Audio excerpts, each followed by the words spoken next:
అని పిలిపించుకోవడానికి అమ్మే అవ్వక్కర్లేదు, అమ్మ మనసు ఉంటే చాలా. నేను అమ్మతనం అనేది నేను అనుభవించలేదు, కానీ ఆ అమ్మతనం అనే రుచిని మాత్రం చాలా చూశాను. అందుకని నాకు ఆ అమ్మ అవ్వలేదనే ఫీల్ ఎప్పుడు రాలేదు నాకు. యాక్చువల్లీ మీరు కాల్ చేసేటప్పటికి మా టీఎన్ఆర్ చనిపోయి 1 year అయింది ఇక్కడ. అక్కడికి వెళ్ళాం అందరం, కానీ మీ కాల్ రావడం నాకు చాలా సంతోషం. అమ్మయ్య, టీఎన్ఆర్ గురించి వచ్చింది కాబట్టి మన కొరటాల శివ గారిని మహేష్ బాబు మూవీకి జయలలితని స్పీకర్గా ఎలాగ వేశారండి, ఆవిడ వ్యాంప్ వేషాలు వేశారు, ఆవిడకి జనాల్లో ఒక రకమైన ఇమేజ్ ఉంది కదా అంటే అనేసి నాకు ఒక ఫీల్ వచ్చేసింది. కానీ ఒకటండి, ఒక సినిమాలో ఒక క్యారెక్టర్ మనం ప్లే చేసినంత మాత్రాన, ఒక వేషం వేసినంత మాత్రాన అదే వేషం నెక్స్ట్ సినిమాకి అలాంటి క్యారెక్టర్ వస్తే మళ్ళీ అదే క్యారెక్టర్ చేసిన పర్సన్ గుర్తుకు రావడం అనేది నిజంగా బాధాకరం. దాని గురించి మాట్లాడుకున్న కంఠశోష, టైం వేస్ట్ మనకి. ఫస్ట్ నాన్నగారు చేసుకున్న అమ్మ కానీ, తర్వాత చేసుకున్నవే కానీ, ఎప్పుడైనా మీకు అసలు ఏమైనా చెప్పిన సందర్భం ఏదైనా ఉందా? అంటే ఇలా కాదు, ఇలా ఉండు, నువ్వు అమ్మాయి పద్ధతి.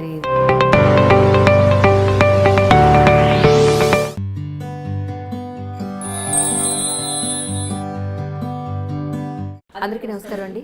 ఈనాటి ఈ కార్యక్రమంలో మదర్స్ డే సందర్భంగా జయలలిత గారికి నేను ఫోన్ చేసి, జయలలిత గారు మీ ఫుల్ ఇంటర్వ్యూ అడిగాను, అది ఎలాగో మీరు ఇవ్వనన్నారు, కనీసం అమ్మ గురించి నాకు ఒక 15 నిమిషాలు ఇంటర్వ్యూ ఇవ్వండి అని రిక్వెస్ట్ చేస్తే నిజంగా పెద్ద మనసు చేసుకుని ఒప్పుకున్నందుకు thank you so much ma'am. Really thank you. చిన్నదానికి నీకు నమస్కారం పెట్టు. అయ్యో లేదు లేదు, నేను మిమ్మల్ని ఎప్పుడు చూసినా ఆ స్వచ్ఛమైన నవ్వు, ఆ మానసికంగా ఆ బలం, అదంతా మీ కళ్ళల్లో మీ నవ్వులో కనపడుతూ ఉంటుంది. నాకు మదర్స్ డే అని అనగానే ఫస్ట్ గుర్తొచ్చింది మీరే. మీతో ఒక్క పాయింట్ తీసుకోవాలి ఖచ్చితంగా. You are such a great mother అనిపిస్తుంటుంది. అమ్మ అని పిలిపించుకోవడానికి అమ్మే అవ్వక్కర్లేదు, అమ్మ మనసు ఉంటే చాలా, అది మీకు ఉంది. అది బాగా చెప్పారు. ఇప్పుడే నేను మనసులో అనుకుంటున్నాను.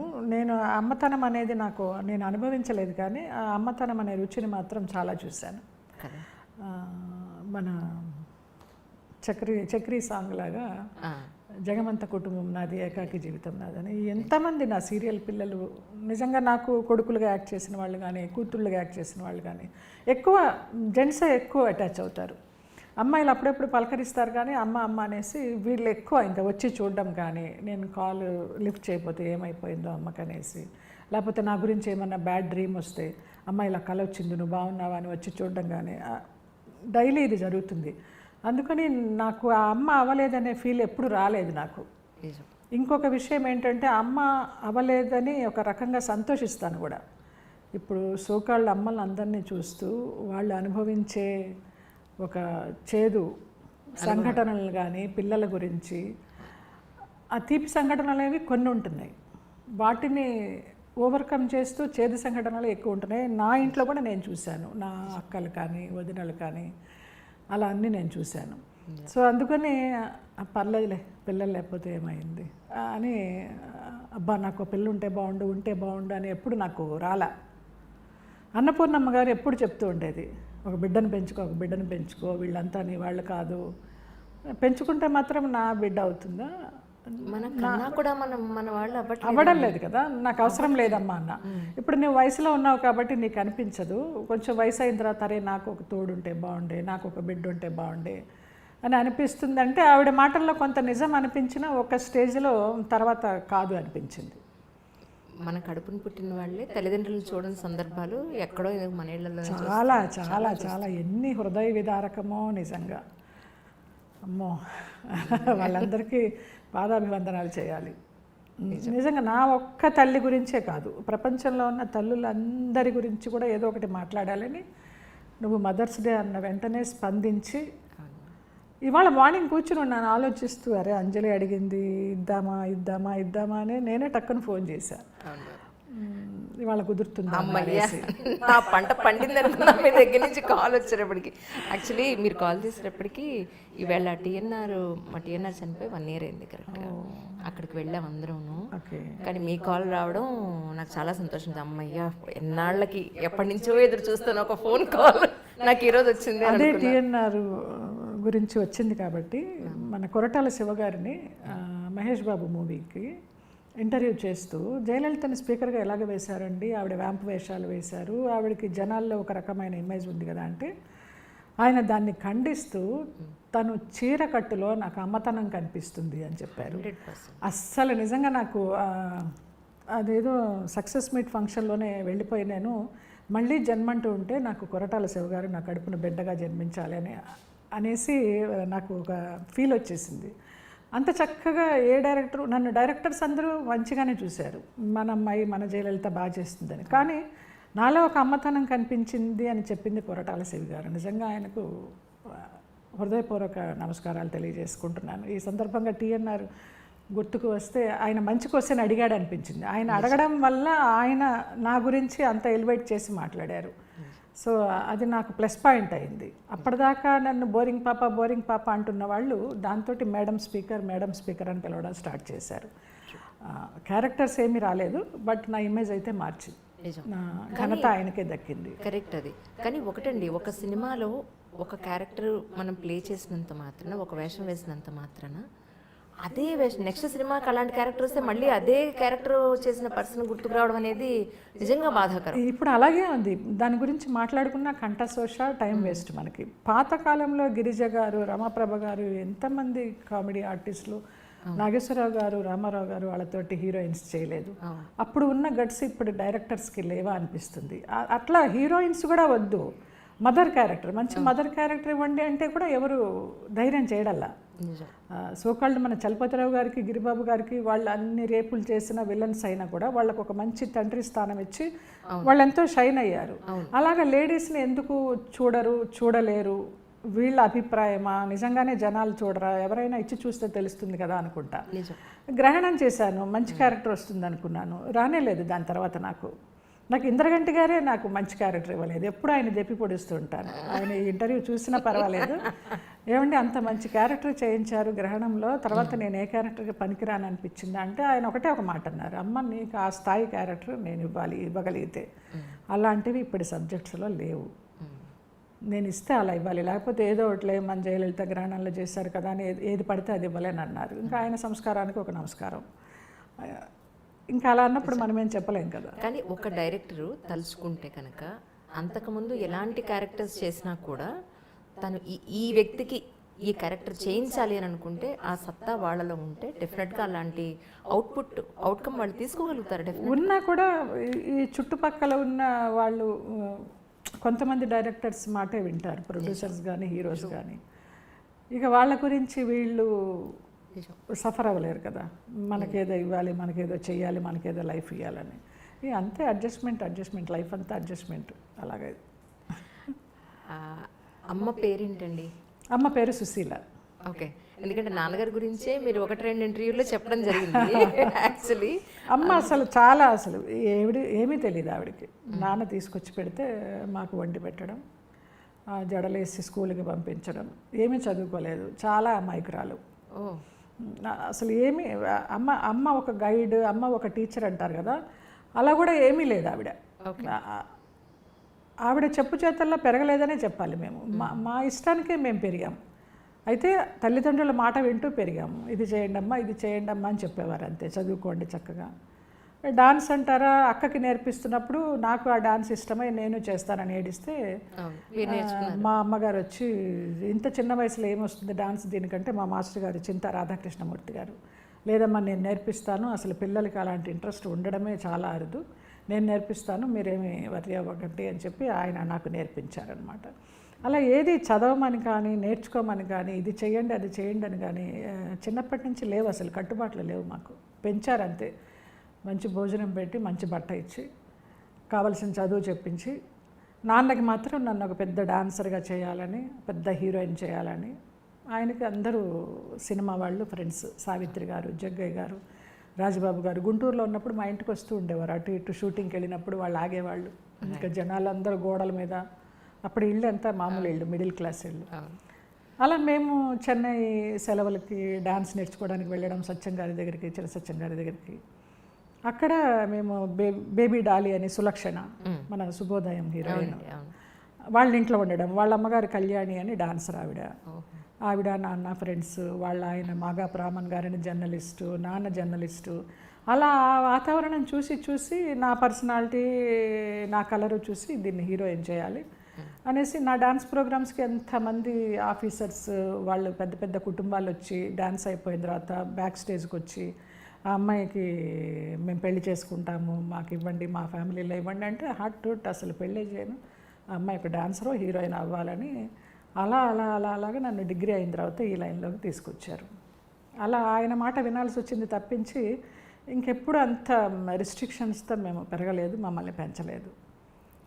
ఇంట్లో మీరు 5 సంతానం 5 కదా. అమ్మ పొద్దున్న అసలు ఎన్నింటికి లేచేవారు, ఎలా జరిగేది అదే మీ చిన్నప్పుడు? అమ్మకి ఏమీ తెలియదు అనుకుంటాం, కానీ అమ్మకి అన్నీ తెలుసు. అలారం లేకుండా తెల్లవారుజామున 4 గంటలకు లేవడం తెలుసు, మనం లేవక ముందరే మనకి కాఫీ తెచ్చివ్వడం తెలుసు, మనం రెడీ అవుతుంటే టిఫిన్ రెడీ చేయడం తెలుసు, స్కూల్కి వెళ్తుంటే లంచ్ బాక్స్ ఇవ్వడం తెలుసు, మనకి ఏదన్నా చిన్న జ్వరం వచ్చినా విలవిల్లాడిపోయి అందరి దేవుళ్ళకి మొక్కులు మొక్కేసుకోవడం తెలుసు, మా పిల్లకి బాగుండాలి, మా అబ్బాయికి బాగుండాలి అని. ఇలా తనకి నాలెడ్జ్ లేకపోయినా కూడా అన్నీ తెలుసు తెలుసు తెలుసు. మనం ఏమైనా విదేశాలకు వెళ్ళినా, చదువులకు వెళ్ళినా, లేకపోతే పెళ్ళిళ్ళు చేసుకుని వెళ్ళిపోయినా, మనం పైన విమానంలో వెళ్తుంటే కింద నుంచి నేల మీద నుంచుని టాటా చెప్పడం తెలుసు. ఇన్ని తెలిసిన అమ్మ నాకు దూరం అయిన తర్వాత అనిపించింది, నాకే కాదు నాలాంటి చాలామందికి దూరం అయిన తర్వాత అనిపించింది, అమ్మంటే ఒక సహనమని, అమ్మంటే ఒక త్యాగమని, అమ్మంటే అన్నపూర్ణని, అమ్మంటే అమ్మలగన్న అమ్మ అని, ఇవన్నీ అనిపిస్తాయి. కానీ ఆ అమ్మే లేదు, చాలామంది కోల్పోయాం. నాకు చాలా తొందరగా అమ్మ పోయారు, 99లో పోయారు అమ్మ, నాన్న 2005లో పోయారు. తన వల్ల నాకేమీ జరిగింది ఏమీ లేదు, లాభం కానీ నష్టం కానీ. కానీ చక్కగా ఒంటి నిండా నగలు వేసుకొని అలా లక్ష్మీదేవిలో కూర్చుని ఉండేదన్నమాట. కూర్చొని అన్నీ గైడ్ చేస్తూ ఉండేది. ఇంకా గైడ్, టీచర్, ఫిలాసఫర్, అందరి అమ్మలు, నా అమ్మే కాదు అందరి అమ్మలు అంతే. సో ఆ అందరి అమ్మలకు గురించి ఎంత చెప్పినా తక్కువే.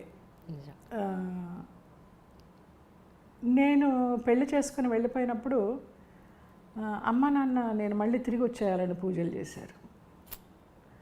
మా బిడ్డ మాకు కావాలని. అది స్వార్థమా లేకపోతే ఇంకొకటా అనేది పక్కన పెడితే నిజంగా వాళ్ళ పూజలు ఫలించి నేను తిరిగి వచ్చేసాను. నేను ఒక సంవత్సరం కూడా కాపురం చేయాల, మలయాళం మా వారితోటి 7 years లవ్. అప్పుడు కూడా చేసుకోవాలనే ఉద్దేశం లేదు, చూద్దామని అనుకున్నాను. ఇంకా లాస్ట్కి అతను చచ్చిపోతాను అది ఇది అనేసి అంటే అమ్మ నిజమే కాబోలు అనేసుకొని చేసేసుకున్నా. అమ్మ వాళ్ళు ఏదో నామకే వస్తే వచ్చినట్టు వచ్చి 2 అక్షంతలు వేసి భోజనం కూడా చేశారో లేదో తెలియదు. కేరళలో జరిగింది నాది, చోటానికరమ్మ కొచ్చిన్లో, చాలా మహిమగలమ్మ. మరి ఆవిడకి నచ్చలేదు, 1 సంవత్సరం తిరగకుండానే విడిపోయాం. అలా వాళ్ళు కూడా పూజలు చేశారట, చెప్పారు వచ్చాక, మా పూజలు ఫలించాయి నువ్వు తిరిగి వచ్చావని. అప్పుడు నేను సంతోషించాలా విచారపడాలా నాకేం అర్థం కాల. సరే ఇంకా వీళ్ళకి వాళ్ళు నాకు రుణమో నేను రుణమో వచ్చేసాను అనుకున్నా. ఇంకా ఏం జరిగినా అంత మన మంచిగా అనుకున్నా. ఆ టైంలో 7 years లవ్ ఇలాగైపోయింది ఏంటి, చాలా స్టేట్మెంట్స్ ఇచ్చేసి కళ్యాణం వచ్చినా కక్కొచ్చినా ఆగదనేసి తనతో నా 100 days ఫంక్షన్స్కి అన్నీ వచ్చి అక్కమ్మగుడు సినిమాకి దానికి మిగతా వాళ్ళందరూ చూసి వీడు దొంగకోళ్ళు పెట్టేవాళ్ళలాగా ఉన్నాడు, నీకు ఎట్లా నచ్చాడు, మాకైతే నమ్మకం లేదు నువ్వు ఇతంతా ఉంటావని అని. అలా అందరి దీవెనలు ఫలించాయి, వాళ్ళ సైడు తప్పుంది. సో అలా విడిపోయాం అన్నమాట. విడిపోయిన తర్వాత ఒక నైట్ ఏడుస్తూ పడుకుని ఉంటే నాకు ఇలాగ భుజం మీద చేయి వేస్తే ఒక షాక్ కొట్టినట్టు అనిపించింది. బాబా గారు తెల్ల దుస్తుల్లో ఉన్నారు, భయపడకు నేనున్నాను, నీకేం జరిగినా అంత మంచిగా జరిగింది అనేసి. అది ఒక ఇన్సిడెంట్. నాకు అసలు అప్పటికి బాబా అంటే ఎవరో తెలియదు. నాకు బాబాని పరిచయం చేసింది రమాప్రభ గారు. అది ఎప్పటికీ చెప్పుకుంటా, ప్రతి ఇంటర్వ్యూలో చెప్పుకుంటా, ఎందుకు వచ్చేస్తుంది అట్లాగా ఆసుగా నాకు. రాజమండ్రి దగ్గర ధవళేశ్వరంలో మేము ఆర్ నారాయణమూర్తి గారి సినిమా షూటింగ్కి వెళ్ళాం, 90s ఎప్పుడో. నేను గుమ్మడి గారు, నేను జయలలిత క్యారెక్టర్, అసెంబ్లీలో చీరలాగే క్యారెక్టర్ నాది, గుమ్మడి గారు కరుణానిధి క్యారెక్టరు, రమాప్రభ గారు ఉన్నారు అందులో. ఏదో ఒకరోజు షూటింగ్ ఆగిపోయి పద నీకు ఒక గుడి చూపిస్తానని తీసుకెళ్ళి చూపించారు. ధవళేశ్వరం 100 సంవత్సరాల నాటిదంట అప్పుడే, చిన్న బాబా, నల్ల బాబా విగ్రహం. ఆహా ఈయన బాబా అంటే అనుకున్నాను. తర్వాత నాకు మా వారికి డిస్ప్యూట్స్ వచ్చే టైంలో తను నీ మొహాన్ని యాసిడ్ పోసేస్తాను, నువ్వు ఎట్లా మీ ఇంటికి వెళ్తావో చూస్తాను అని నా లగేజ్ని నన్ను పెట్టేసి ఒక రూమ్లో పెట్టి తాళం వేశారు. తాళం వేస్తే అప్పుడు ఏడుస్తూ పడుకుంటే ఒక అంబాసిడర్ కార్లో నన్ను మా ఆయన తీసుకెళ్ళిపోతున్నాడట చంపడానికి. అప్పుడు ఆరెంజ్ కలర్ దుస్తుల్లో, కాషాయ వస్త్రంలో నిలువెత్తు బాబా ఆ అంబాసిడర్ కార్ని ఇట్లా ఒక చేత్తో ఆపి డోర్ తీసి నన్ను తీసుకొని గబగబగబా వెళ్ళిపోయారు. కట్ చేస్తే మర్నాడు మార్నింగ్ పుట్టింటికి వచ్చేసారు. పరచూరు గోపాలకృష్ణ గారు, చలపతిరావు గారు వీళ్ళందరూ సహాయం చేసి అక్కడ విరుగంబాకం పోలీస్ స్టేషన్లో పోలీసులను పంపించి ఆ అమ్మాయి ఇలాగా అపాయకరంగా ఉంది, మీరు వెళ్ళి ఇది చేయాలంటే అట్లా బయటకు వచ్చా. అట్లా 2 సార్లు బాబా కనిపించారు నాకు. బాబా అంటే ఎవరో తెలియదు, నమ్మకం లేనప్పుడు. ఇంకా ఇప్పటిదాకా ఈ రోజు దాకా ఆ బాబానే నాకు జీవితం అయిపోయారు. తుమ్మినా దగ్గినా బాబానే. ఏమైనా చేయాలంటే చిట్లు రాస్తా, ఆయన దగ్గర వేస్తా, చేయనా వద్దా, వెళ్ళనా వద్దా, ఏదొస్తే అది అనుసరిస్తా. అలాగైపోయింది ఆయన. ఆ తర్వాత ఎప్పుడు కనిపించలేదు నాకు కలలో ఆయన, ఎప్పుడు కనిపించలేదు. చాలాసార్లు షిర్డీ వెళ్ళాను, నుంచుంటాను, ఆయనతో చెప్పుకుంటాను, ఏదో ఏడుస్తాను, కానీ మళ్ళీ నాకు అట్లా కనిపించలేదు ఆయన, అంత నిదర్శనం చూపించలా. చాలామంది అంటారు పారాయణం చదివే వాళ్ళు నమ్మకం వచ్చాక ఇంకా కనిపించరు, నమ్మకం లేనప్పుడే కనిపిస్తారు అనేసి. ఆహా అది నిజమే కాబోలనుకున్నా. అట్లా. సో అమ్మ గురించి నాకేం చెప్పాలి అసలు ఆవిడ ఇలా ఉండాలి అలా ఉండాలని. లోయర్ మిడిల్ క్లాస్ మామూలుగానే పెరిగాము, ఏమి పెద్ద కోరికలు లేకుండా. అలాగనే సినిమాల్లోకి వచ్చిన తర్వాత కూడా నేను సంపాదిస్తూ ఉంటే, నేను ఏదైనా నగ కొనుక్కుంటే నాకు కూడా ఆ నగ కొనిపెట్టు, నేను ఏదైనా చీర కొనుక్కుంటే నాకు కూడా ఆ చీర కొనిపెట్టు అని అట్లా చిన్నపిల్లలాగా నాతోటి. అమ్మ సెకండ్ వైఫ్ నాన్నకి. సో ఫస్ట్ వైఫ్ లలిత అని, నేను పుట్టాక ఆవిడ పేరు నాకు పెట్టారు నాన్న, లలిత అని. తర్వాత స్కూల్లో వేసేటప్పుడు 1వ తరగతిలో, అంతకు ముందరే కొంచెం ఊహ తెలిసి తెలియని టైంలో కథానాయకుడి సినిమా చూశాను నేను, బళ్ళో చేరక ముందర, ఎన్టీ రామారావు గారు, జయలలిత గారు. సో బళ్ళో వేయడానికి వెళ్ళినప్పుడు ఏంటమ్మా నీ పేరు అంటే నాన్న లలిత అని చెప్పబోతుంటే జయలలిత అని చెప్పేసా. ఓహో, 6వ సంవత్సరం. ఓకే, అలాగే జయలలిత అయిపోయా 1వ తరగతి నుంచి. చెన్నై వచ్చిన తర్వాత నన్ను పేరు మార్చుకోమని జయలలిత గారి పార్టీ సభ్యులు ఎవరైతే ఉన్నారో, వ్యాంపు వేషాలు వేస్తున్నావు, కామెడీ వేషాలు వేస్తున్నావు, అమ్మ పేరు పెట్టుకొని ఈ వేషాలు వేయడానికి వీల్లేదంటే నాకు చాలా ఇష్టం. అసలు నాకు ఊహ తెలియక ముందరే నేను ఆవిడ సినిమా చూసి పెట్టుకున్నాను. ఆవిడ నేను నేరుగా చూడలా, చెన్నైలో ఉన్నా కూడా. సో మీరు ఏం చేసుకుంటారో చేసుకోండి, నాకు ఇష్టం, నేను ఇదే పేరు ఉంచుకుంటాను. దాంతో నాకు తమిళ సినిమాలు రాలేదు. అలాగా తమిళ సినిమాలో అవాయిడ్ చేశారు.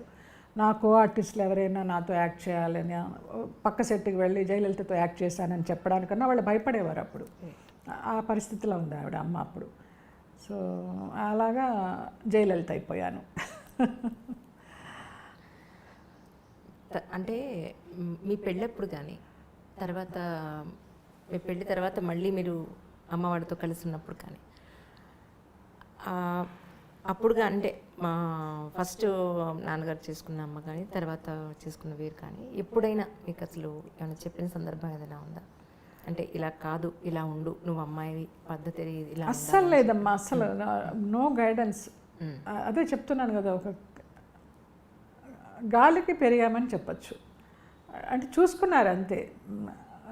ఇక్కడ స్కూల్ ఇంటి దగ్గర తలదించుకొని రిక్షా ఎక్కామా, మళ్ళీ స్కూల్లో దిగామా, మళ్ళీ రిక్షా కరెక్ట్గా ఉంటుంది, మళ్ళీ ఆ రిక్షాలో ఎక్కామా వచ్చామా, అంతే తప్పించి. నాన్న నాదేశం పేపర్ రన్ చేసేవారు, 15 డేస్కి ఒకసారి వచ్చేది.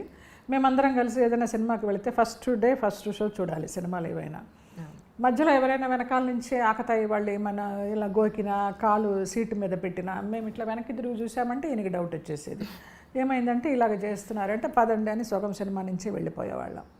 అట్లా జరిగిన సందర్భాలు తప్పించి మమ్మల్ని మీరు ఇలా ఉండాలని రిస్ట్రిక్షన్తో పెంచింది కానీ, ఒక గైడెన్స్ ఇచ్చి పంపించింది కానీ, ఇదే చదవాలి, ఇది అవ్వాలి అని చెప్పింది కానీ ఏమీ లేదు. ఒక్క మా నాన్నగారే నా విషయంలో నువ్వు డాన్సర్ అవ్వాలి, అది నా కోరిక అని చెప్పారు. ఆయన కోరిక తీరింది.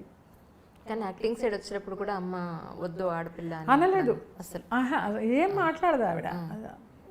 తన అమాయకత్వమా, లేకపోతే తెలియనితనమా, లేకపోతే ఆ భర్త అడుగుజాడల్లో నడవాలా, ఏమైనా అనుకోండి, అలా జరిగింది. ఇప్పుడు జనరల్గా మనకి పెళ్ళైన తర్వాత లేదా కొంత మెచ్యూరిటీ వచ్చిన తర్వాత ఇంట్లో వంట కానీ, క్లీనింగ్ కానీ, లేకపోతే ట్రెడిషన్ కానీ, ఏదైనా పండగలు పబ్బాలు వచ్చినప్పుడు అమ్మ ఇలా చేసేది, ఇది ఇప్పుడు నేను చేయాలి అనే ట్రెడిషన్, ఏదైనా ఒక సంస్కృతి సాంప్రదాయం అమ్మ నుంచి మీరు నేర్చుకున్నదంటే ఏం చెప్తారు? ఏమీ లేదు. Is it? జీరో. నేను ఇంతవరకు వంటింట్లోకి వెళ్ళి స్టవ్ అంటించలేదు. నాకు 2 వదినలు, 2 అక్కలు, అందరం ఉమ్మడి కుటుంబం, 14 మంది చెన్నైలో ఉండేవాళ్ళం. నేను షూటింగ్లకు వెళ్ళి సంపాదిస్తూ ఉండేదాన్ని, చాలా బిజీ ఉండేదాన్ని, డాన్స్ ప్రోగ్రామ్స్ చేస్తూ బిజీగా ఉండేదాన్ని. ఎప్పుడైనా వంటింట్లోకి వెళ్ళినా కూడా నువ్వెందుకు వంటింట్లోకి వస్తావు, వెళ్ళి రెస్ట్ తీసుకునేవాళ్ళు. అసలు రేపు పొద్దున ఏదైనా అవసరం వస్తుంది, అత్తవారింటికి వెళ్ళాకో, లేకపోతే ఇది ఒంటరిగా ఉండిపోయి చేసుకోవాల్సి వచ్చిన సందర్భం వస్తుందని ఎవరూ ఆలోచించలేదు, నాకు అస్సలు లేదు. అది నేను ఒక ఏదో డబ్బు సంపాదించే యంత్రంలాగా అయిపోయినా నేను. అంత ఎఫెక్షన్స్, అంత ఎథిక్స్, వాల్యూస్ అలా అంత పరిసరాల్లో నేను పెరగల. మనకి వచ్చిన విద్య ఒకటే, వెళ్ళాలి, యాక్ట్ చేయాలి, కుటుంబాన్ని చూడాలి, అంతే. ఎవరు నాకు నేర్పించలా. ఇప్పటికి కూడా అందరూ అంటారు, ఎలాగా నువ్వు ఒక్కదానివి, ఎవరైనా నా మామయ్య కొడుకుంటాడు నాతోటి, భాస్కరు. మార్నింగ్ లేస్తే 4 గంటలకు పూజ అయిపోతుంది వాడిది, బ్రహ్మీ ముహూర్తంలో. ఇక నేను ఎప్పుడు లేస్తే అప్పుడు, షూటింగ్ ఉంటే పెందరాడే లేచి ఒక దండం పెట్టుకుంటాను, లేకపోతే ఎప్పుడు లేస్తే అప్పుడే దండం. పూజలు పునస్కారాలు చేయడం కానీ, చెన్నైలో ఉన్నప్పుడు బాబా హారతులు 4 చేసేదాన్ని. చాలా చాలా పీక్లో ఉండేది భక్తి. నీరసం వచ్చి పడిపోవడాలు, ఆ తెల్లవారుజామున ఆ హారతి చేస్తుంటే, ఇంకా తర్వాత ఇది మనకి అచ్చిరాదులే అనుకుని ఒక దండం, ఏదైనా వచ్చిన 4 మంత్రాలు చదువుకుంటా. ఏమి అమ్మ ఇలా ఉండు అని ఏమీ చెప్పలేదు అమ్మ, ఏమీ నేర్పించలే. మా పాటికి మేము పెరగడమే అంతే. సో దాంతో వంట రాలేదు. చాలామంది అంటారు సన్యాసులు వంట చేసుకోరు, నిప్పు ముట్టించిన, ఏదన్నా కాయగూరలు కట్ చేసిన, ఏమన్నా పురుగులు అవి చేస్తాయి, అవి కూడా పాపం వాళ్ళకని అంటారు కదా. అలాగా ఒక రకంగా సన్యాసి జీవితం. ఏమీ తెలియదు నాకు. ఎప్పుడో ఒక కాలంలో కాఫీ టీ పెట్టుకున్నట్టు గుర్తు, ఇప్పుడు అవి కూడా లేదు. ఏం చేస్తావు, ఎవరు లేకపోతే ఆ భాస్కర్ కూడా ఏదైనా పని మీద వెళ్ళిపోయాడు అనుకో, లేకపోతే వాడికి ఏమైనా ఉద్యోగం వచ్చి వెళ్ళిపోయాడు, ఏం చేస్తా, స్విగ్గీలు ఉన్నాయి, ఎదురుకుండా ఉంటారు రెంట్కున్న వాళ్ళందరూ, సంధ్య అని వాళ్ళు, పైన లక్ష్మి అని, జయమ్మ అక్క అనుకుంటూ ఏమి కావాలంటే అవి తీసుకొచ్చేస్తారు పొద్దున కాఫీ దగ్గర నుంచి. ఇంకా నాకేం అవసరం, నేర్చుకునే అవసరం రాలా. ఆ లోటు కూడా నాకు తెలియదు. ఇప్పటికీ నా జీవితము వరమా శాపమా అనుకుంటా నాకే అర్థం కాదు, కన్ఫ్యూజ్. ఒక్కొక్కసారి నన్నే భుజం తట్టుకుంటా, వరమే నీ జీవితం అనేసి. నిజంగా మ్యామ్, నేను రీసెంట్గా ఒక స్వామీజీని ఇంటర్వ్యూ చేసినప్పుడు, పిల్లలు లేని చాలా బాధపడుతూ ఉంటారు అంజలి గారు. పిల్లలు అనేది రుణం, ఎవరికైనా మన రుణం ఉంటేనే మనకి పుడతారు. మనం ఎవ్వరికీ రుణం లేము అని అనుకుంటే, మీరెవ్వరికీ ఒక్క 0.1% కూడా మీరు రుణం లేరు అనుకుంటే మీకు పిల్లలు ఉండరు, అంతే. దానికోసం మీరు వెతుకులాట అక్కర్లేదన్నారు. అవసరం లేదు, నిజమే.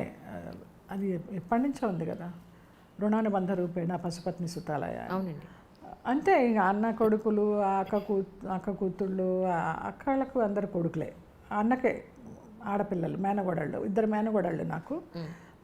పెద్దన్నయ్యకి ఇద్దరు కూతుళ్ళు, రెండో అన్నయ్యకి 2 కూతుళ్ళు, పెద్దవాడికి 1 కొడుకు, అక్కకి 2 కొడుకులు, ఇంకొక అక్కకి 1 కొడుకు. అలాగందరూ మా పిల్లలే. ఇంకా కోడళ్ళు వాళ్ళందరూ కూడా బాగా చూసుకుంటారు, జయత్తయ్య అనుకుంటూ. వాళ్ళతోటే ఇంకా ఏదన్నా ఫంక్షన్స్ అంటే చెన్నై వెళితేనో వాళ్ళని చూసుకుంటూ ఉంటా. వాళ్ళకి ఏదైనా పెళ్ళిళ్ళు అయితే నాకు తోచింది ఇస్తాను, ఆ శక్తికి తోచింది. ఆ పిల్లలకి చదువులు చెప్పించడము. ఈ 2 మేనగోడళ్ళు అంటే బాగా పెట్టనమాట. ఇక వాళ్ళ కోసం నేను వెళ్ళిపోవడము, వాళ్ళని ఇక్కడికి పిలిపించుకోవడము అలా చేస్తూ ఉంటా. అలా కాలక్షేపం చేస్తా. రింగ్ టోను పాట వినగానే ప్రస్తుతానికి మీ మానసిక స్థితి అదేనా అని అనిపించింది నాకు. ఆ పాట నేను చాలాసార్లు వింటానండి రేడియోలో కార్ డ్రైవింగ్ అప్పుడు. అసలు ఆ నిజానికి కూడా ఆ సినిమాలో ఆ పాట ఎంత డెప్త్ ఉంటుందో, బాలసుబ్రహ్మణ్యం గారు పాడిన పాట. నాకు ఈ మధ్యనే తెలుసు ఆ పాట విన్న తర్వాత, ఇందులో ఇదని వెంటనే ఏదో పాడుతా తీయగలనే సంథింగ్ జీ సరిగమపాలోనే ఎందులోనో పాడుతుంటే వాళ్ళు విని వెంటనే వింక్ మ్యూజిక్ ఓపెన్ చేసి అది వెతికి వెంటనే దాన్ని పెట్టేసుకున్నా. ఎంత బాగుందో నిజంగా. మనకి మనమే సమాధానము, మనకి మనమే ప్రశ్న, మన సమస్యను మనమే విడగొట్టుకోవాలి. ఎవరు ఏం చేయలేరు. ఇది చెయ్యి అని సలహా ఇస్తారు, కానీ అది వినడానికి మనకి టైం సరిగా ఉండాలి. మన టైం బాగుంటే వింటాం, లేకపోతే మన స్వయంకృత అపరాధం, ఏం చేయాలో అదే చేస్తాం. అది ఎంత ఇష్టమో నాకు ఆ పాట. నిజంగా అసలు ఆ సినిమాలో కూడా చాలా డెప్త్ ఉంటుంది. ఇంత మంచి పాట ఉందా ఇందులో అనుకున్నాను. కొత్త బంగారు లోకంలో.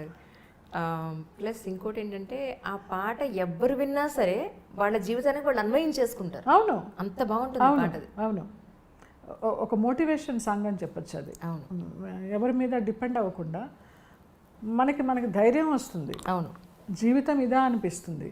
అన్ని రకాల భావాలు కలగలిపి వస్తాయి ఆ పాట విన్నామంటే.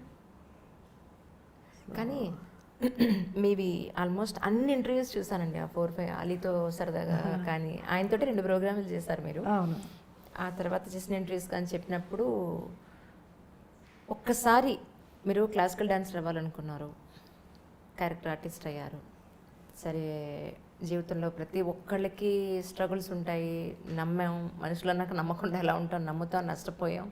రైట్, ఇప్పుడు ప్రస్తుతానికి ప్రశాంతంగా సంతోషంగా ఉన్నారు. రైట్, వాట్ నెక్స్ట్ అంటే ఏం చెప్తారు? నేను ఎప్పుడు ఫ్యూచర్ గురించి ఆలోచించలేదమ్మా. రేపేంటి అంటారే, ఇప్పుడు ఎలా గడిచింది అప్పుడు అలాగే గడుస్తుంది. నాకు అసలు ఒక ప్లానింగ్ లేదు. ఎంతోమంది బాగా డబ్బు ఉన్నప్పుడు అక్కడ కొని పడే స్థలం, ఇక్కడ కొని పడే, ఇవాళ ఎన్ని కోట్లయింది, మనకి ప్రాప్తం లేదు అంతే. మనకి ఏది ప్రాప్తమో అదే మన దగ్గరికి వస్తుంది. మనం ఎంత ఆరాటపడినా అది ఎన్ని కోట్లున్నా అది మన దగ్గరికి రాదు. ఆ ఫిలాసఫీతో వెళ్ళిపోతూ ఉంటాను. నాకు ఆ కర్మ సిద్ధాంతాన్ని నమ్మితే హాయిగా ప్రశాంతంగా ఉంటుంది నాకు. చాలామంది ఇలాగ ఒంటరిగా ఎంతకాలం ఉంటా ఉంటారు. ఇది ఒంటరితనం కాదు, ఏకాంతం. ఏకాంతంలో ఉన్న ఆనందం అనుభవిస్తున్నానని చెప్తా. నేను ఒంటరిని కాదు అని చెప్తా. సో రేపేంటనేది లేదురా, వెళ్ళిపోతుంది. నా ఆయుష్ ఉన్నంత వరకు, ఎంత ఆయుష్ ఉందో తెలీదు, ఆరోగ్యంగానే ఆనందంగానే వెళ్ళిపోతాననే ఒక పూర్తి విశ్వాసంతో బతుకుతున్నాను. అలాగే జరుగుతుందని అనుకుంటున్నాను. ఫ్యూచర్ ప్లాన్స్ అయితే ఏమీ లేవు, లగ్జరీస్ ఏమీ లేవు. ఇప్పుడు అనుకోవడానికి కూడా డబ్బు కూడా లేదు. ఉన్న ఫ్లాటే ఉంది నాకు, 2 పూట్ల తినడానికి ఉంది, ఎవరన్నా వస్తే పెట్టడానికి ఉంది. ఒక కుక్క నాకు రోజు వస్తూ ఉంటుంది ఇంటి ముందరికి. మా వాడు అలవాటు చేశాడు, భాస్కర్. అది మా ఇంట్లోనే పుట్టింది, కింద సెల్లార్లో. అది ఇప్పుడు ఇంత పెద్దదైంది. దాన్ని దత్తుడు అని పిలుస్తూ ఉంటాను నేను. వచ్చేసి కరెక్ట్గా కూర్చుంటుందమ్మా. సాయంత్రం 6 గంటలప్పుడు దీపాలు పెట్టేవేళ ఇంకా దానికి పెరుగన్నమో పాలన్నమో ఏదో ఒకటి పెట్టేసి మంచినీళ్ళు పోస్తే తాగేసి వెళ్ళిపోతుంది అంతే. ఎంత కాలంగా జరుగుతుందో ఇది. నాకు అదొకటి చాలా విచిత్రం అనిపిస్తుంది. అది రాకపోతే చూస్తూ ఉంటా, ఇదేంటి ఇవాళ రాలేదు దత్తుడు అనుకుంటా. మా వాడిని అడుగుతా, ఏంటో దత్తుడు రాలేదంటే ఏమో ఎక్కడన్నా దొరికిందేమో దానికంటాడు. అక్కడ మీకు అక్కడ ఉంది నిజంగా. ఏంటో చిన్న చిన్న ఆనందాలు అంతే, పెద్దగా ఏమీ లేవు. ఒక్క మానస సరోవర్ వెళ్ళాలి నా జీవితంలో కోరిక, ఒక కోరిక. చాలా వరకు యాత్రలు చేశాను. ఆ మానస సరోవర్ తీసుకెళ్లే వరకు నన్ను ఆరోగ్యంగా ఉంచు. అక్కడికి వెళ్ళిన తర్వాత నీ ఇష్టం, నీలో ఐక్యం చేసుకుంటావా, మళ్ళీ వెనక్కి పంపిస్తావా, ఇంకా ఏమన్నా రుణానుబంధం ఉంటే నీ ఇష్టం అనుకుంటా.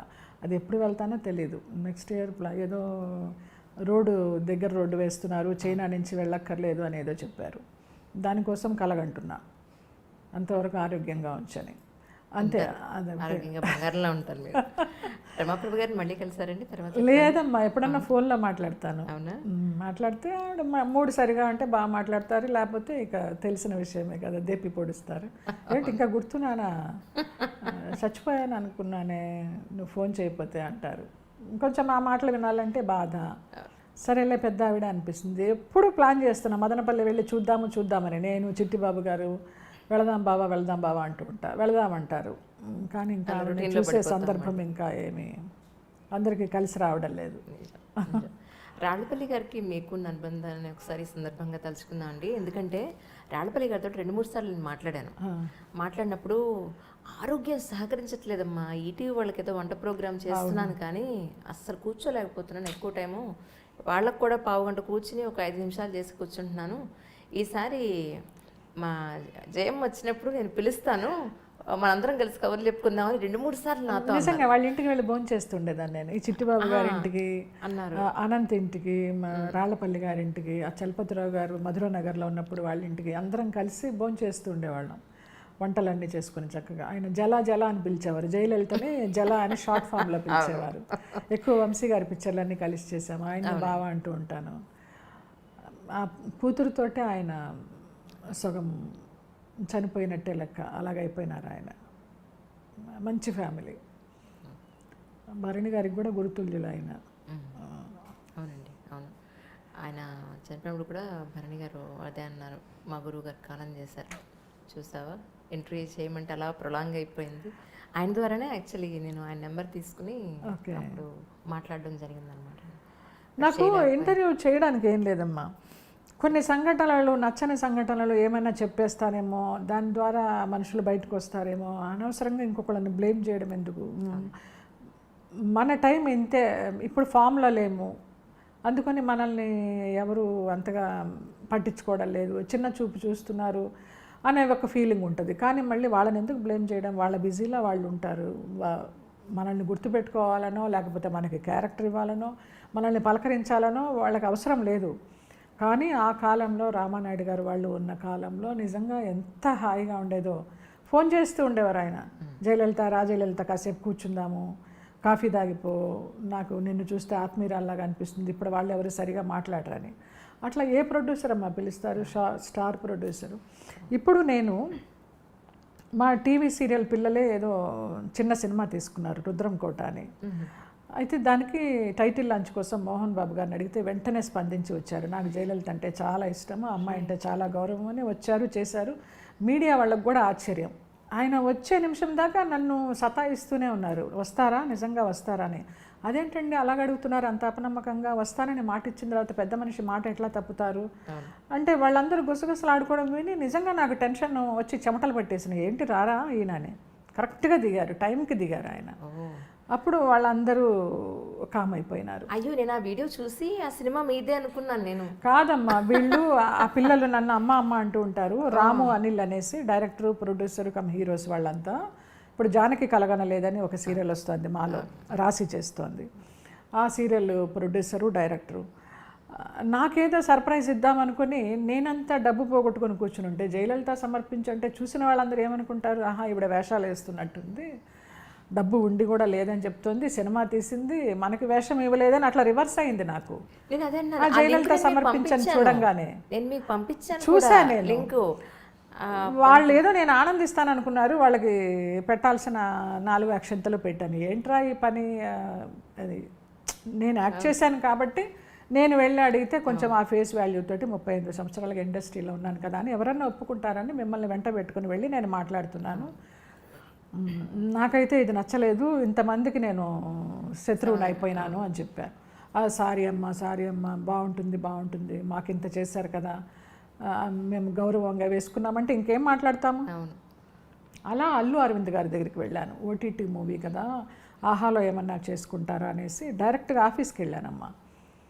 వెళ్తే కరెక్ట్గా అప్పుడే ఆయన మీటింగ్లో కూర్చున్నారు, చాలా పెద్ద మీటింగు, సాయంత్రం వరకు ఫ్రీ అవ్వరు, మీకు సాయంత్రం కాల్ చేస్తాము, నెంబర్ ఇచ్చి వెళ్ళండి అన్నారు. ఈ రోజు వరకు కాలేదు, ఎన్ని నెలలు అయిపోయిందో. అంటే చిన్న ఆర్టిస్టులను ఎంకరేజ్ చేస్తాము, చిన్న సినిమాలని ప్రోత్సహిస్తాము అని చెప్పి మనం నేరుగా వెళ్ళినా కూడా 38 సంవత్సరాలు ఏం సంపాదించాము అని ఇండస్ట్రీలో వెనక్కి తిరిగి చూసుకుంటే ఏమి సంపాదించలేదు అనిపిస్తుంది.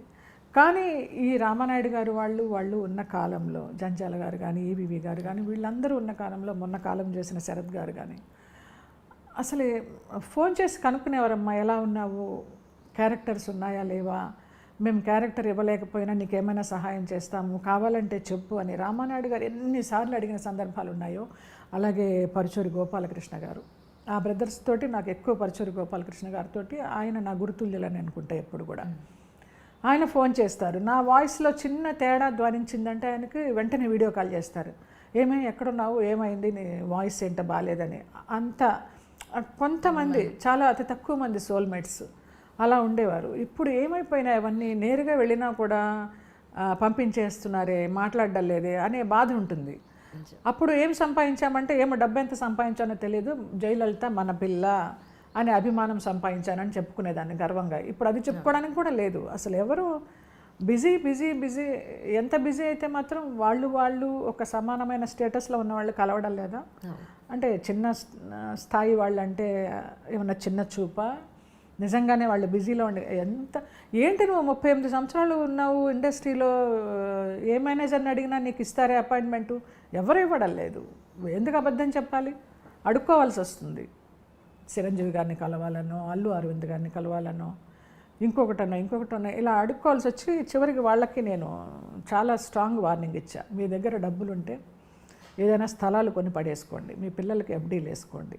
ఇలాగ సినిమాలు తీసి ఇంతమందిని నేను అడిగి లేదనిపించుకోవడం అనేది నా జీవితంలో నేను జీర్ణించుకోలేని విషయం. నాకు లేకపోయినా పర్వాలేదు, మాట పడను నేను. ఒక పైసా తక్కువైనా కూడా, ఒక రూపాయి తక్కువైనా ప్రొడ్యూసర్ మర్యాదగా చూసుకొని నాకు ఆ వేషం ఇస్తేనే నేను చేసేదాన్ని. నాకు టైంకి భోజనం పెట్టండి, మంచి భోజనం. నేను వెజిటేరియన్ని. నాకు ఒక రూపాయి తక్కువైనా పర్వాలేదు, మర్యాద తక్కువ అవ్వకూడదనే చేశాను నేను. ఈ చేసిన 750 సినిమాలు కానీ 800 సినిమాలు కానీ వాళ్ళు అలాగే చూసుకున్నారు. ఇప్పుడు లేదమ్మా అసలు. పెద్ద ఆర్టిస్ట్ లేదు, చిన్న ఆర్టిస్ట్ లేదు, పెద్ద ప్రొడ్యూసర్ లేరు, చిన్న డైరెక్టర్ లేరు, ఎవరు అసలు. నేను రాఘవేంద్రరావు గారి దగ్గరికి వెళితే నాకు ఒక సాంగ్ ఆడియో ఓపెన్ చేసి పెట్టాలండి మీరు సాంగ్ అంటే, వెంటనే ఒప్పుకున్నారు. ఒప్పుకొని ఆయన కాసేపు నాకు క్లాస్ ఇచ్చారు. ఎవరిని నమ్మద్దు జయలలిత. నా పక్కన వీళ్ళందరూ వచ్చారు, డైరెక్టరు, ప్రొడ్యూసర్, హీరో ఎవరైతే వీళ్ళని కూడా నువ్వు నమ్మద్దు అన్నారు. అందరినీ నమ్మేసి అయిపోయిందండి. చాలా లేటుగా చెప్పారు మీరు నాకు పాఠం. అదే అన్ని అనుభవాలు అయిపోయినాయి. ఆయన ఎక్స్పీరియన్స్లు చెప్తుంటే అంతటి దర్శకేంద్రుడు, ఆయనకు కూడా ఇలాంటివా అనుభవాలు అని అనిపించింది. ఇవన్నీ మనసులో పెట్టుకొని కుళ్ళిపోలేము, కక్కేయాలి. కక్కేస్తే మళ్ళీ ఏమో అవసరమా ప్రశాంతంగా ఉన్న జీవితాన్ని మళ్ళీ అనుకొని నేను ఏ ఇంటర్వ్యూ ఇవ్వను, ఇలా వెళ్ళిపోదాం సింపుల్గా అన్నట్టుగా ఒక ఫిక్స్ అయిపోయినా మైండ్లో. ఇప్పుడు అమ్మ గురించి అన్నావు, అమ్మ గురించి ఏమొచ్చింది? 5 నిమిషాలు కూడా లేదు, మన అందుకే ఇబ్బంది పెట్టాలి.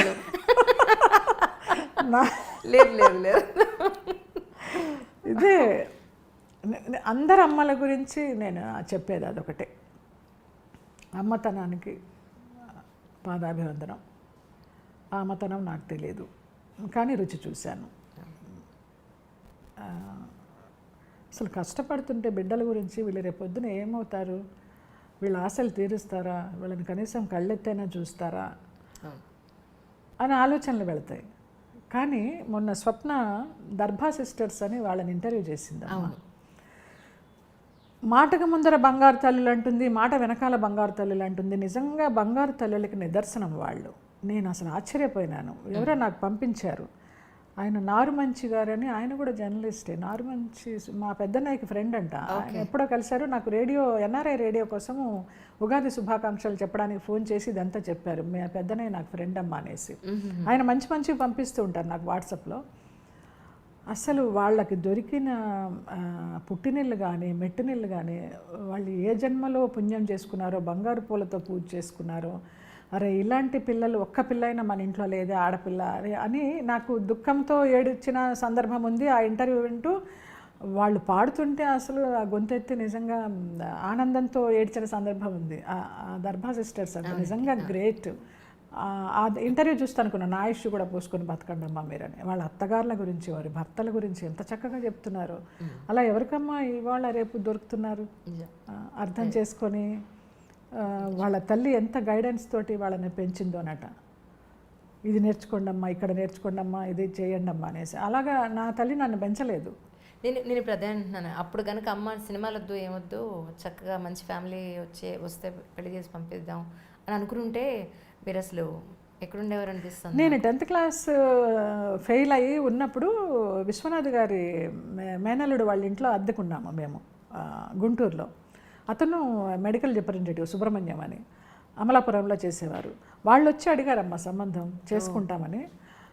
నాన్న సరే అనేసి తలకాయ ఊపి నిశ్చితార్థం రోజున రాకుండా ఎటో వెళ్ళిపోయారు. అయ్యో. అప్పుడు మా ఆడపల్లి వాళ్ళకి ఎంత ఇది ఉంటే మగపల్లి వాళ్ళ మాకెంత ఉండాలని ఆ సంబంధం తప్పిపోయింది. లేకపోతే ఆ 10th క్లాస్లోనే ఆ సంబంధం కుదిరి చేసేసుకొని పిల్లలతో వంట చేసుకుంటూ మొగుడికి వండి పెట్టుకుంటూ అలా ఉండేదాన్ని. అది విచిత్రం అనిపిస్తుంది నాకు. తర్వాత విశ్వనాథ్ గారు నేను మూవీలోకి వచ్చిన తర్వాత కూడా దెప్పి పొడిచిన సందర్భాలు ఉన్నాయి. పెద్దవారు ఉండాలి ఆయన ఏదో గురు బ్రహ్మలాగా.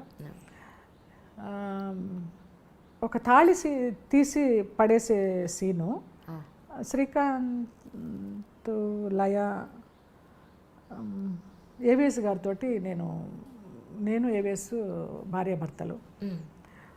తాళి తీసి మొహాన్ని వేస్తుందమ్మా. అరే ఫస్ట్ టేక్ ఓకే చేసేవే, నీకు తాళి తీసేసేయడం అలవాట అని అడిగారు. టక్కున అసలు ఎంత బాధగా ఉంటుంది. ఎస్, చాలా ఆయనకు ఉండిపోయింది అది. ఆ మేనల్లుడికి సంబంధం కుదరలేదు అనేది ఉండిపోయింది. కాదు, సంబంధం లేదు కూడా. అయినా కూడా అంత పెద్దవారు, అంత విజ్ఞానులు కూడా ఆ సందర్భంలో ఆ మాట అనడం నేను చాలాసార్లు తలుచుకున్నా. అది ఏమల్లా నేను మేకప్ రూమ్లోకి వెళ్ళి ఒక 2 కనీటి బొట్లు రాల్చేసి మళ్ళీ నాకు నేనే సర్ది చెప్పుకున్నా, పెద్దవారు పితృ సమానులు అనేసి. అలా నన్నేమో ఆయన ఎంకరేజ్ చేయాల. బ్రాహ్మలమ్మాయి, డిగ్రీ చదువుకున్నావు, మంచి డాన్సర్వి, మంచివాడిని చూసి పెళ్లి చేసుకోవచ్చు కదా, వేషాలు అవసరమా అని ఆయన అన్నారు. అభిమానం ఉండొచ్చు మనసులో. అది కానీ మిమ్మల్ని చూస్తే నాకు ఇప్పటికీ నిజం చెప్తున్నాను, అంటే మీరంటే నాకు అపారమైన గౌరవం ఉంది, ప్రేమాభిమానం ఉంది. కానీ ఇప్పటికీ నాకు 35, 38 కనిపిస్తుంది. కానీ అమ్మ నేను పిలవలేకపోతున్నాను. యాక్చువల్లీ నా ఫ్రెండ్ లేదంటే నాకు అలా అనిపిస్తారు. మీరు నిజంగా చెప్తున్నాను. అందుకని నేను మళ్ళీ జూలై 5th వస్తే 59 నుండి 60లోకి అడుగు పెడతా. అసలు ఎక్కడన్నా ఉన్నారా? మీరు ఎప్పటికీ ఇలాగే ఉండాలని కోరుకుంటున్నాను. ఈశ్వరానుగ్రహం అమ్మా, ఈశ్వరానుగ్రహం నిజంగా. నేను అలాగే నేను శరత్ బాబు గారు లాంటి వాళ్ళని చూస్తే నేను అలాగే ఆశపడతా. అబ్బా ఆయనకు నియర్లీ 70 ఎంత ఆరోగ్యంగా ఉంటారో, ఎన్ని యాత్రలైనా అలాగే నడిచెక్కుతారు ఆయన. ఎంత దూరమైనా, ఎంత కొండలైనా సునాయాసంగా. అలాంటి ఆరోగ్యాన్ని కూడా ఆయన అనుకుంటూ ఉంటాను నేను. నిజంగా భగవంతుడు. కొంతమందిని చూస్తే అనిపిస్తుంది, అది చిన్న జలస్ ఉంటుంది. అబ్బా అంత ఆరోగ్యం మనకి లేదేంటి అనిపిస్తుంది. పోనీలే వాళ్ళైనా ఆరోగ్యంగా ఉన్నారు. మనం చేసుకున్న వారికి చేసుకున్నంత మహాదేవ అంతే. కానీ ఒక డ్యాన్స్ స్కూల్ కూడా పెట్టాలని మీరు చాలా ఆశపడినారు అనుకున్నానమ్మా. అప్పుడు ఆ వ్యాంపు వేషాలు వేయడంతో పేరెంట్స్ పిల్లల్ని ఎంతవరకు పంపిస్తారో, ఈవిడేం క్లాసికల్ డాన్స్ నేర్పుతుందో, నాకు నేనే ప్రశ్న. బాలసుబ్రహ్మణ్యం గారి పాటలాగా నాకు నేనే సమాధానం. వద్దులే మళ్ళీ వాళ్ళు ఏమన్నా అనుకుంటారు అనేసి. శోభానాయుడు గారితో బ్యాలేస్ మొదలుపెట్టాక ఈ వెంకటేశ్వర స్వామిలాగా, కృష్ణ తులాభారంలో కృష్ణుడిలాగా ఇవన్నీ వేసి నేను మేకప్ తీసేదాకా వాళ్ళకి తెలిసేది కాదు జయలలిత ఈ వేషం వేసింది అని. అది నేను ఎప్పుడు శోభానాయుడు గారిని, మేడం నాకు ఒక లేడీ గెటప్ ఇవ్వండి, ఈసారి సత్యభామ కానీ ఏదైనా పద్మావతి కానీ ఇవ్వండి అంటే ఆవిడ సస్సేమిరా, ఆవిడ ఆకలింపు చేసేసుకున్నారు ఆ క్యారెక్టర్లన్నీ. ఎప్పుడు జెంట్స్ క్యారెక్టర్లో ఇచ్చేవారు కానీ లేడీ క్యారెక్టర్స్ ఇచ్చేవారు కాదు. అది విసుగొచ్చి అంతా అయిపోయేదాకా గుర్తింపు రావడం లేదని అలా వదిలేశాను. ఇక ప్రాక్టీస్ వదిలేశాను. కొన్నాళ్ళు ఈ కరోనా టైంలో, కోవిడ్ టైంలో ఎదురుకుండా పిల్లలకి వాళ్ళకి డాన్స్ క్లాసు తీసుకునేదాన్ని. ఎదురుకుండా ఐటీ అమ్మాయి వాళ్ళంతా వచ్చి చేశారు. తర్వాత నాకు షూటింగ్స్ స్టార్ట్ అయ్యి నేను షూటింగ్స్ బిజీలో ఉన్నప్పుడు వాళ్ళ ఇంటికి రావడానికి భయపడ్డారు. మీ షూటింగ్లు అన్నీ తిరిగి వస్తుంది, ఎక్కడ కోవిడ్ వస్తుందో అని అట్లా మానేశారు. అలా ఆ ప్రాక్టీస్ పోయింది. అన్నీ అంతే, అన్నీ మధ్యస్థంగా ఆగిపోవడమే. విల్ పవర్ అనేది కంటిన్యూ అవడల్లా, అది ఎంత సాధన చేసినా అవడల్లా. అది ఇంకా అవుతుందా అవదా తెలీదు. కూర్చొని చేసుకుంటూ ఉంటాం మెడిటేషన్. విల్ పవర్ కావాలని, కావాలంటే కాదుగా, సాధన కూడా చేయాలి కదా. మీకుందండి, మీకుంది కాబట్టే నిజంగా ఇప్పటికీ మీరు అన్నీ తట్టుకుని ఇంత ఆ ముఖం మీద అదైతే వాస్తవం. తట్టుకుంటా, ఏది నేను సీరియస్గా తీసుకోను. ఇప్పుడు ఇంతకాలానికి ఇన్ని ఒడిదుడుకులు చూసినా, ఇంత మోసపోయినా, అన్ని రకాలుగా చావు అనేది మాత్రం నా మైండ్లో రానేలేదు. చచ్చిపోవాలని, బ్రతికి సాధించు. ఎవరికైనా అదే చెప్తాం. నేను భరణి గారు తీసింది కూడా కీ అనే సినిమా. అవునండి. జిడ్డు కృష్ణమూర్తి గారి క్యాప్షన్. 100 చావుల కన్నా ఒక బతుకు గొప్పదో ఏదో క్యాప్షన్ ఆయన. నేను తప్పు చెప్పకూడదు. గుర్తు రావడంలా ఇప్పుడు. అలాంటి ఒక సినిమా తీసి ఒక రైటరు, దిలీప్ అనే రైటరు ఇప్పటికీ నాకు అమ్మ అమ్మ అని పెడుతూ ఉంటాడు. నువ్వు ఎలాగ వాయిస్ మెసేజ్లు పెడతావు, అమ్మ అని అంత ఆత్మీయంగా పిలుస్తూ, అలాగే మీరు పెట్టిన భిక్షమ్మ ఇది, ఈ ప్రాణభిక్ష, ఇప్పుడు చిన్న చిన్న షార్ట్ ఫిలిమ్స్ చేసుకుంటూ మంచిగా పొజిషన్లో ఉన్నాడు తను. ఒక వారం ముందర చనిపోవాలనుకున్న అతను మా కీ మూవీ చూసి, ఆ షార్ట్ ఫిలిం చూసి అతను ఆ ఆలోచన నుంచి విరమించుకొని ఇప్పుడు భార్య బిడ్డలతోటి ఒక మంచి పొజిషన్లో ఉన్నాడు. ప్రతిరోజు పెడతాడు ఆయన, మీరు పెట్టిన ప్రాణం, మీరు పెట్టిన ప్రాణం అనేసి. ఏమి లేదండి, మీకు ఆయుష్ ఉంది, ఇంకా ఏదో సాధించాలి, అందుకే మిమ్మల్ని భగవంతుడు తీసుకెళ్ళలేదు అంటూ ఉంటా. అతిశయోక్తిగా ఉంటుంది ఇవన్నీ చెప్పుకుంటే. నాకు ఎల్బి శ్రీరామ్ గారు చాలా షార్ట్ ఫిలిమ్స్ తీస్తున్నారు. అవును, నేను అనుకున్నాను యాక్చువల్లీ ఆయన ఎవరెవరినో ఆర్టిస్టులు తీసుకొస్తాను. అవును, నేను కూడా మొన్న చూసానమ్మా. మీరు ఉన్నారు కదా, నన్ను ఎప్పుడు అప్రోచ్ అవ్వలేదురా. అసలు నాకు అనిపిస్తుంది ఏంటంటే ఎవరైనా సరే ఒక సినిమా తీసేటప్పుడు సోన్స్ వాళ్ళు ఉన్నారన్న విషయం మర్చిపోతారేమో, అందువల్ల గుర్తురామేమో తెలియదు మరి. నేను మొన్న ఏదో చూసా, ఏజ్కి సంబంధించిన సబ్జెక్ట్ ఏదో, అవును ఆ ఏజ్లో బ్రేకప్ ఏంటో ఏదో చూసే, అరే ఈయన మంచి మంచిగా చేస్తున్నారే అనుకున్నాను నేను. నన్ను ఎందుకు పిలవరు, కరెక్ట్ ఇవాళ గుర్తు చేసావు. మొన్న 3 days బ్యాక్ అనుకున్నాను నేను, అదేదో చూసి ఆ వీడియో క్లిప్ యూట్యూబ్లో. మనం కూడా చేయొచ్చు కదా, చిన్న చిన్నవి బాగుంటాయి. నేను ఒకటి చేశాను, నాగబాబు గారి దగ్గర రాజా అని ఒక అబ్బాయి ఉంటాడు. వాడు ఒక వెబ్ సిరీస్ తీశాడు, 5 episodes 6 episodes. రామానాయుడు గారి ఇన్స్టిట్యూట్లో నేర్చుకున్న పిల్లలమ్మ. మొన్న డబ్బింగ్కి వెళ్ళాను, అది మోస్ట్ ఎలిజిబుల్ సింగిల్స్ ఏదో దాని పేరు. అసలు ఎంత చక్కగా తీశారో. మొన్న డబ్బింగ్ చెప్తే నేను స్టార్టింగ్ షాట్ నుంచి ఎండ్ షాట్ వరకు అబ్బాయిని మెచ్చుకుంటూనే ఉన్నా. కిరణ్ అని అతని డైరెక్టర్, ఎంత బాగా చేసావు కిరణ్, ఎంత న్యాచురల్ లైట్, ఎంత న్యాచురల్. నన్ను నేను చూసుకుంటే ఆ జయలలిత గారిని చూసుకున్నట్టు అనిపించింది నాకు, అంత న్యాచురల్గా ఉన్నా నేను. ఉంటే ఆ రాజా ఎక్కడో దుబాయ్ కంట్రీస్లో ఎక్కడో జాబ్ చేస్తున్నాడు. తను నాకు వాయిస్ మెసేజ్ పెట్టాడు, అమ్మ డబ్బింగ్ చెప్పారట, ఎలా ఉంది, మీరైతే నిర్మహమాటంగా చెప్తారు, దాచరు, నేను మళ్ళీ నేర్చుకుంటాను, తప్పుల నుంచే కదా మరి నన్ను నేర్చుకుంటానంటే, అసలు ఇంత వంక పెట్టడానికి లేదు రాజా. నన్ను నేను అంత అందంగా, అంత సింపుల్గా, అంత మంచి క్యారెక్టర్లో చాలా కాలం తర్వాత చూసుకున్నాను. వాడికి తల్లిగా చేశాను నేను. అసలు నీకు చెప్పడానికి ఏమీ లేదు, నువ్వు ప్రొసీడ్ అయిపోవడమే, నువ్వు ఇంకా నీకు మంచి సబ్జెక్ట్స్ ఉంటాయని చెప్పాను. ఎంత నచ్చిందో నాకు, చాలా సాటిస్ఫాక్షన్గా అనిపించింది.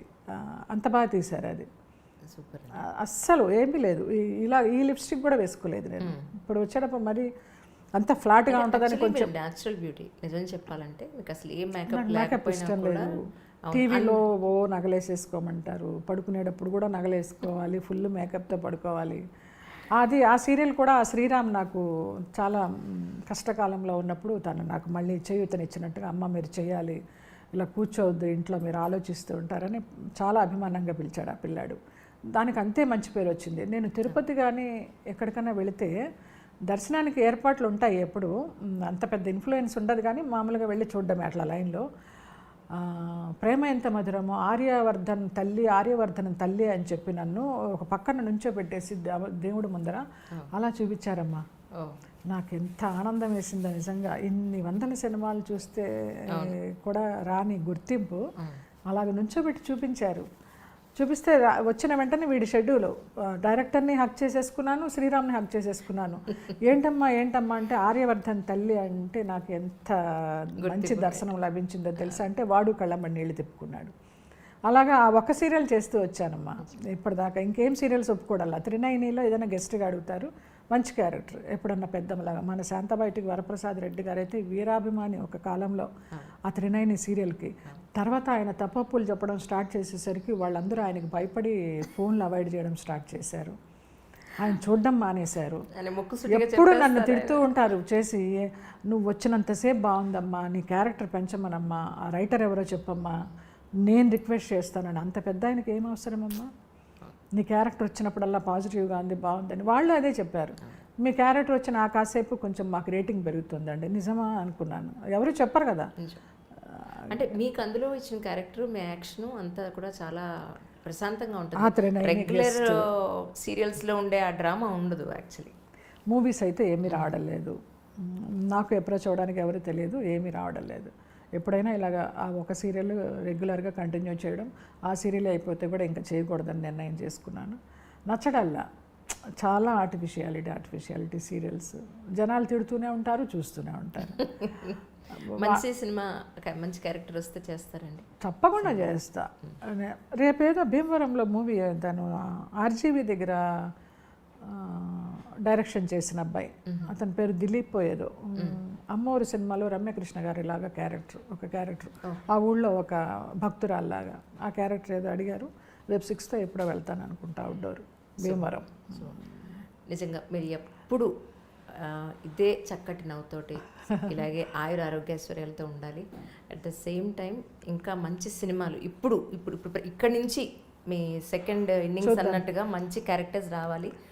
నేను అసలు నీకు ఇంటర్వ్యూ ఇవ్వను అని చెప్పి రావడము, మదర్స్ డే అనేసి. మదర్కి ఒక డే అనేది లేదు, ఎప్పుడు మదర్స్ డేనే. అది పక్కన పెడితే చూద్దాం, నువ్వు అన్నట్టు నీ విష్ ఈ ఇంటర్వ్యూ చూసి ఎవరైనా ఇస్తే అంతకంటే ఐ డ్రీమ్ వారికి ధన్యవాదాలు తెలుపుకోవడానికి. నా నాలుగు మీద మచ్చలు ఉన్నాయి మ్యామ్, నేను అంటే జరుగుతుంది. మంచి పలుకు. మీకు చాలా మంచి క్యారెక్టర్స్, న్యాచురల్ క్యారెక్టర్స్ డెఫినెట్గా వస్తాయి. Thank you so much. God bless you. మనస్ఫూర్తిగా నేను కోరుకుంటున్నాను మీరు ఎప్పటికీ ఇలా ఈ చిరునవ్వు చెరగకుండా ఆయుర ఆరోగ్యైశ్వర్యాలతో ఉండాలని మనస్ఫూర్తిగా కోరుకుంటున్నాను. నిజంగా థ్యాంక్ యూ అంజలి. ఈ మదర్స్ డే సందర్భంగా అన్నాను, మాట తప్పట్లేదు కాబట్టి మిమ్మల్ని ఇంక ఇబ్బంది పెట్టట్లేదు. కొన్ని చెప్పేశాను కూడా, అందుకే ఇంక ఇబ్బంది పెట్టను మిమ్మల్ని. ప్రపంచవ్యాప్తంగా ఉన్న మాతృమూర్తులందరికీ మీ జయలలిత మాతృమూర్తి దినోత్సవ శుభాకాంక్షలు. తల్లులందరికీ మీ అందరికీ హ్యాట్స్ ఆఫ్. ప్రతి ఒక్క తల్లికి శిరస్సు వంచి పాదాభివందనం. Hi, this is Isha Chavla. This is Manara Chopra. Hi, this is Kartikeya. నేను డైరెక్టర్ తేజ అని. Press the bell icon for more updates. For more such videos, please subscribe to iDream. For more videos, please subscribe to iDreams. For more videos, please subscribe to iDream. And you're watching iDream Media. Please like, share and subscribe to the channel. And don't forget to subscribe to iDream. Please subscribe iDream Media. Do subscribe to iDream. Subscribe to iDream Media. Do subscribe to iDream Media. Don't forget to subscribe. Click on the button below. Don't forget to subscribe to iDream.